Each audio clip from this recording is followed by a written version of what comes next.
Welcome to the Slop Farm. Enjoy the video.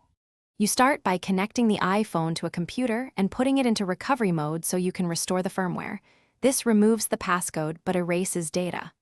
Once done, make sure iTunes or Finder recognizes the device. You will choose Restore, not Update, because you need a clean system image. While the Restore downloads, keep the phone connected.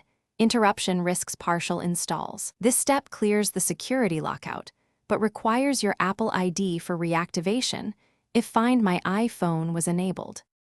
You must put the iPhone 7 Plus into recovery mode. Press and hold volume down and sleep/wake until the recovery screen appears. This forces the computer to offer a restore option. When iTunes or Finder prompts, select Restore and confirm. The app downloads a fresh IPSWA and flashes the device. Make sure your internet is stable because the download size is large. Once flashing starts, don't disconnect. The progress bar indicates installation and eventual reboot into factory settings. Once the restore finishes, the iPhone restarts and prompts for activation. You must enter the Apple ID and password tied to the device Chinese letter activation lock. If you don't have the credentials, contact Apple support with proof of purchase.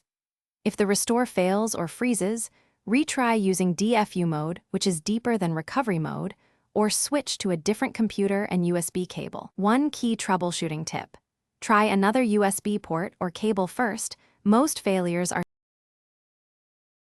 Thanks for watching. Consider subscribing if we helped you today.